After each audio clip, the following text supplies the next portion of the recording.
नमस्कार। जैसा आप जानते हैं आरपीएफ कांस्टेबल की एग्जाम अब काफी करीब है।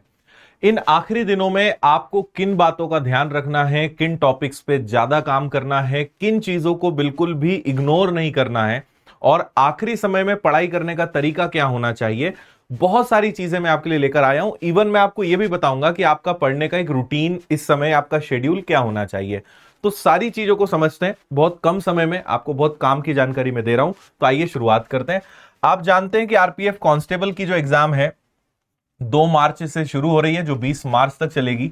और इसमें जनरल अवेयरनेस के 50 सवाल, अरिथमेटिक के 35 सवाल यानी मैथ्स के, और रीजनिंग के 35 सवाल, ऐसे टोटल 120 क्वेश्चंस रहेंगे। 90 मिनट का समय रहेगा। नेगेटिव मार्किंग आपकी 1/3 की रहने वाली है। देखो, जो नोटिफिकेशन में आपने सिलेबस देखा होगा वो मैं आपको दिखा रहा हूं, लेकिन इससे अच्छी चीज मैं आपके लिए लेकर आया हूं। मैं आपको टॉपिक वाइज पूरा एक प्लान देने वाला हूं और इंपॉर्टेंट टॉपिक्स बताने वाला हूं, सब्जेक्ट में किस पे क्या ध्यान देना है। तो इसको एक बार जल्दी से देख लेते हैं। मैथ्स में इनका कहना है कि ये सारे टॉपिक्स रहेंगे, रीजनिंग में ये सब रहेगा, जीएस सामान्य जागरूकता में ये रहेगा। लेकिन अब आपके काम की बात करते हैं। आप इसका जरूर स्क्रीनशॉट लीजिए, क्योंकि जो अभी ट्रेंड हमने देखा है और पिछले साल की जो लास्ट ईयर की जो वैकेंसीज रही है, यानी पिछली जो भर्ती रही है, उसमें क्या ट्रेंड रहा है मैथ्स का, रीजनिंग का, इन सब चीजों को मैं आपको समझा रहा हूं। तो आप इसमें देखिए, यहां पे मैं पढ़ के बताऊंगा, काफी टाइम लगेगा। और आपको एक बात समझनी है कि रेलवे के एग्जाम्स में अरिथमेटिक एडवांस सभी चैप्टर्स का इक्वल रोल है, सभी आपको पढ़ना पड़ता है। और क्योंकि शिफ्ट वाइज एग्जाम्स हैं, तो हम ये नहीं कह सकते हैं कि भाई ये टॉपिक आएंगे ही आएंगे, क्योंकि किसी शिफ्ट में कम हो जाता है, किसी में ज्यादा हो जाता है। तो हर टॉपिक के सवाल आएंगे और ये बड़ा मुश्किल हो जाता है कि हमारी शिफ्ट में कौन से उस समय क्वेश्चंस आते हैं।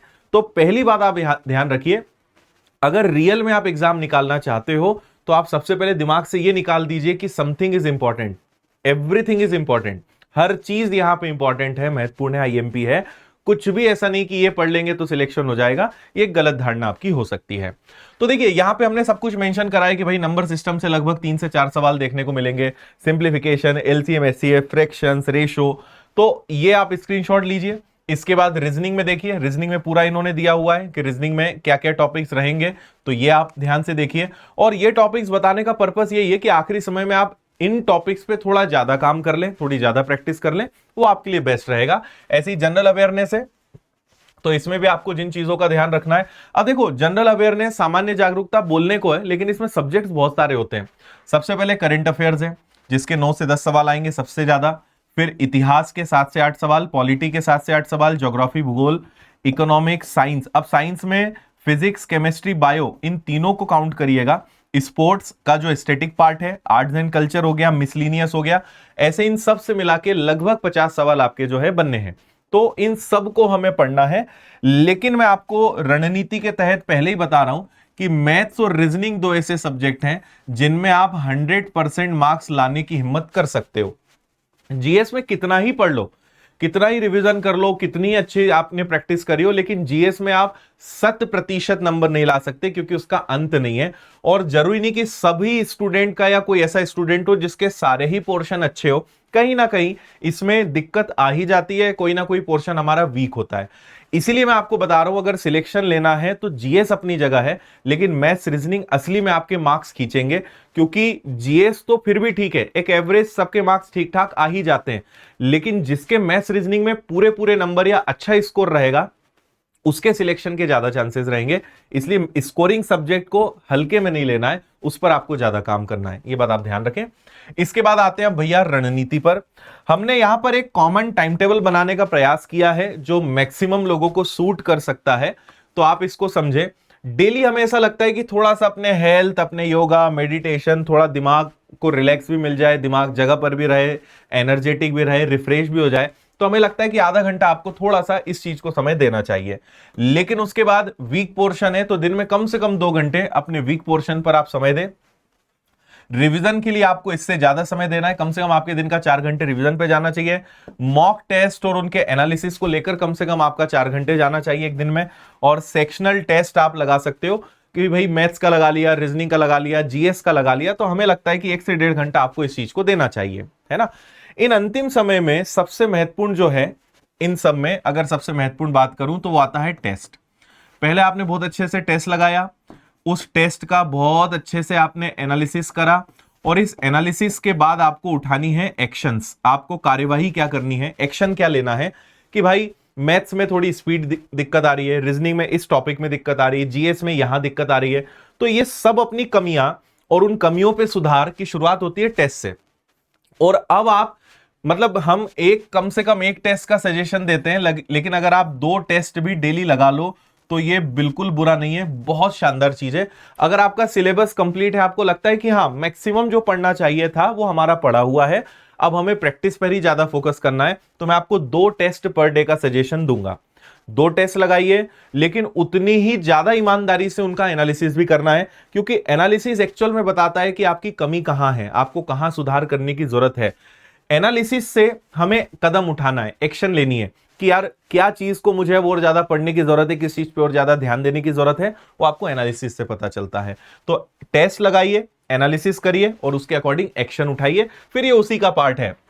वीक पोर्शन पे काम करना, ये टेस्ट के एनालिसिस से पता चलेगा। सेक्शनल टेस्ट पे काम करना, ये उससे पता चलेगा।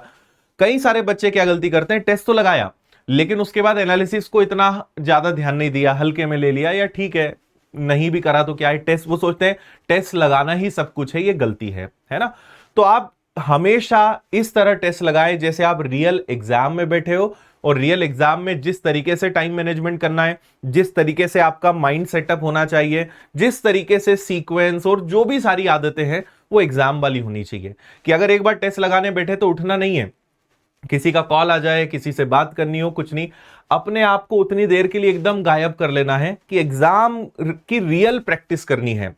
अगर आपने अभी तक ऑनलाइन प्रैक्टिस नहीं करी है तो आप अपने आसपास कहीं पे अगर संभव हो तो ऑनलाइन प्रैक्टिस कर लो, या फिर जैसे विनर्स की टेस्ट सीरीज है तो वो आप लैपटॉप पे लगा सकते हो, मतलब थोड़ा पीसी पर प्रैक्टिस कर लेना। ऐसा ना हो कि ऑफलाइन या मॉक टेस्ट या ओएमआर पे लगाया या नॉर्मल कर लियो और हमारे लिए कंप्यूटर पे टेस्ट लगाना एकदम नया हो जाए, वो गलती नहीं करना। इसलिए थोड़ा सा मॉक टेस्ट को भी आपको प्रैक्टिस करके जाना है। एटलीस्ट 1 या 2 टेस्ट भी पीसी पे लगा लोगे तो वहां कोई दिक्कत नहीं आएगी। हमें बस ये ध्यान रखना है कि वहां जाके कुछ भी ऐसा ना हो जो हमें लगे कि अरे यार इसके लिए हम एकदम तैयार नहीं थे मानसिक रूप से, कि ये अचानक क्या आ गया, क्या चीजें हो गई, ये आपको ध्यान रखना है। कभी भी टेस्ट लगाते हो हमेशा क्वेश्चन नंबर 1 से लेकर आपको लास्ट क्वेश्चन तक हमेशा जाना है। आपके पास, जैसे मैं वापस आता हूं, जैसे हम इसकी बात करते हैं, हमारे पास 90 मिनट है, हमारे पास 120 सवाल है। तो मेरा सजेशन ये होता है कि भाई पहले आप 1 से लेकर 120 क्वेश्चन तक पहुंच जाओ और तुक्का मत मारो, जो बन रहा है वो कर लो। अगर आपके पास 90 मिनट है तो मैं कहूंगा आप ये मानो कि आपके पास 80 मिनट ही है पेपर में। अब जो 10 मिनट आपके पास बचे ना, इनमें आप उन सवालों को करिए जहां आप कंफ्यूज हो रहे थे, या जहां लग रहा था कि अब ठीक है इसमें तुक्का मारने की रिस्क ली जा सकती है, या ऐसे सवाल जिनमें कैलकुलेशन थोड़ा ज्यादा है तो चलो लास्ट में देख लेंगे। ये सब चीजें आखिरी के 10 मिनट के बफर में रखिए। मतलब ये एक सही तरीका मैं आपको बता रहा हूं, और एकदम से एग्जाम में नहीं करो। आज से जब भी टेस्ट लगाते हो तो इसके अकॉर्डिंग प्रैक्टिस करो। आप तो ये मान लो कि मुझे पूरा पेपर 80 मिनट में ही हल करना है, और 10 मिनट में मान लीजिए जो भी 10, 20, 30 सवाल बचे हैं आखिर में उनको 10 मिनट में मुझे देखना है, ताकि ये गलती ना हो। कैसे भी करके शुरुआत से आपको लास्ट तक पहुंचना है, ये बहुत महत्वपूर्ण बात है जिसका आपको ध्यान रखना है।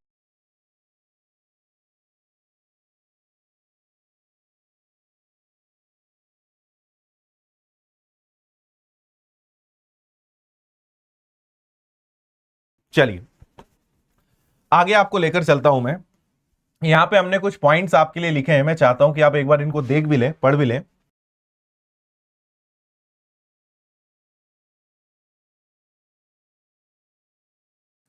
ठीक है, जैसे वीक पोर्शंस है इस पे आपको काम करना है। डेली एक मॉक टेस्ट है, मैंने आपसे हालांकि कहा है कि 2 लगाओगे तो और बढ़िया।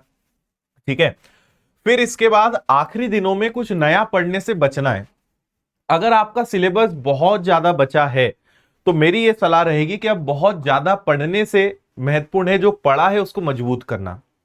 देखो पढ़ना महत्वपूर्ण है, लेकिन उससे बड़ी जिम्मेदारी हमारे पास है कि जो पढ़ा है क्या वो याद है, क्या जो पढ़ा है उसमें से प्रश्न आया तो बन जाएगा, वो ज्यादा महत्वपूर्ण है।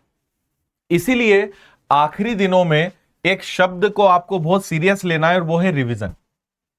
रिवीजन ज्यादा महत्वपूर्ण है बजाय नया पढ़ने के, ये बात आप ध्यान रखना। इसलिए आखिरी समय में रिवीजन पे ज्यादा फोकस करो। हेल्थ का विशेष रूप से ध्यान रखो भाई, अपने आप को मोटिवेट रखो, और 30 मिनट योगा, ध्यान, इन चीजों को आप जरूर दो। ठीक है, उम्मीद है यहां तक आपको कई सारी चीजें समझ में आई होंगी। और मैं आपसे यही कहूंगा, अगर पूरी बातों को समराइज करें तो एक तो इन अंतिम दिनों में प्रैक्टिस पे फोकस करो जो आपको टेस्ट से होगा। पुराने पेपर्स लगाइए, मॉक टेस्ट लगाइए, जैसे विनर्स के एप्लीकेशन पर प्रीवियस ईयर्स के पेपर्स पूरे उपलब्ध हैं, वो आप लगा सकते हो, है ना। टेस्ट सीरीज उपलब्ध है, वो आप लगा सकते हो। उसके बाद रिवीजन पे ध्यान रखो। और आखिरी में एक ही बात कहूंगा, खुद पे भरोसा रखो। आपको मोटिवेट करने वाले, समझाने वाले, साथ देने वाले बहुत कम लोग हैं, है ना, जो आपके कंधे पर हाथ रखे और कहे कि नहीं तुम कोशिश करो, हम तुम्हारे साथ हैं। ऐसे लोग बहुत कम हैं। हमारे आसपास वही सारे लोग हैं कि तुमसे ना हो पाएगा, तुम क्यों ही परेशान हो रहे हो, इतने करोड़ों लोग बैठेंगे, क्या हो जाएगा तुम्हारा। ऐसे केस में आपका एक ही व्यक्ति, एक ही इंसान सच्चा साथी है, और वो आप खुद हैं। इसलिए अगर किसी को खुद के ऊपर भरोसा है, वो पूरी दुनिया से लड़ सकता है। लेकिन अगर खुद पर भरोसा नहीं है तो दुनिया उसे कब दबा देगी, कब जमीन के अंदर गाड़ देगी, उसको पता नहीं चलेगा। इसीलिए अगर सिलेक्शन लेना है तो एक चीज ध्यान रखिए कि कोई साथ दे या ना दे, कोई कुछ भी कहे, अपने ऊपर भरोसा रखो, अपनी मेहनत पे भरोसा रखो, और हमेशा ये मानकर चलो कि यार जो होगा वो देखा जाएगा, मुझे तो अपना सर्वश्रेष्ठ देना है। मुझसे जितना बना मैंने किया, जितना अच्छा मैं कर सकता था मैंने किया, अब जो होगा देखा जाएगा। ठीक है, मतलब हमें चीजों को इतना दिलो दिमाग पे हावी नहीं होने देना है कि हम उनसे बहुत ज्यादा परेशान हो जाएं। हमने मेहनत करी है, होता है एग्जाम के समय पे चीजें याद नहीं आती हैं, लेकिन आप देखना कि जब एग्जाम दोगे ना, आपके सामने जब प्रश्न आएगा और अगर अच्छे से पढ़ा हुआ है तो आपसे बनेगा भी और आपको आंसर भी याद आ जाएगा। लेकिन आज वो चीजें याद नहीं आती तो हम बहुत घबराते हैं। इसलिए चिंता नहीं करना है, अपने ऊपर भरोसा रखिए और अपना बेस्ट देने की कोशिश करिए, और किसी से कोई उम्मीद मत रखिए, बस अपने आप से उम्मीद रखिए और खुद को मोटिवेट करिए, है ना। किसी के कहने से कोई कह दे कि तुमसे नहीं हो पाएगा, इसका ये बिल्कुल मतलब नहीं कि तुमसे नहीं हो पाएगा। आपको बोलते ना कि मन के हारे हार है, मन के जीते जीत है। हमें अपने आप को नहीं हारने देना है, दुनिया कुछ भी कहे, हमें बस अपने आप को देखना है, अपने आप को मोटिवेट रखना है, अपनी मेहनत करनी है और अपनी मेहनत पे भरोसा रखना है। इसीलिए आखिरी समय है, अपने आप को संभालो, ऐसी कोई गलती ना हो जिससे हम इतनी सारी मेहनत पे पूरा पानी फेर दें। इसलिए फोकस रहो, ज्यादा से ज्यादा पढ़ाई को समय दो, अपनी हेल्थ का भी ध्यान रखो, नींद भी अच्छी लो, खाना भी अच्छा खाओ। ऐसे नहीं कि नींद नहीं ले रहे, अगर शरीर के साथ आप गलत करोगे तो उसका असर एग्जाम में पड़ेगा। इसलिए नींद लेना जरूरी है, खाना खाना जरूरी है ना, अच्छी डाइट आप रखिए, योगा एक्सरसाइज करिए और खूब अच्छे से मजे से पढ़िए। ठीक है, क्योंकि लोग कभी मेहनत नहीं देखेंगे, लोग हमेशा आपका रिजल्ट देखेंगे। आपका रिजल्ट क्या रहा, आप पास हुए कि नहीं हुए, बस वही आपकी पूरी जिंदगी को डिफाइन करेगा, है ना। तो हमें उस दिन के लिए मेहनत करनी है, और उस समय के बाद हर व्यक्ति आपसे कहेगा कि वाह, हमें तुम पर गर्व है, हमें तो पहले ही पता था कि तुम कर लोगे। लेकिन ये सुनने के लिए आपको सफल होना पड़ेगा। इसीलिए किसी से उम्मीद नहीं, मस्त अपनी जिंदगी में रहो, मस्त रहो, रिलैक्स रखो, अपने आप को कंफर्टेबल रखो, खुद पर भरोसा रखो और अपना सर्वश्रेष्ठ दो, है ना। भगवान श्री कृष्ण का वो वाक्य याद रखो कि कर्म करो, फल की चिंता मत करो, अपना कर्म में अपना सर्वश्रेष्ठ दो, आपका पेपर बहुत अच्छा जाएगा।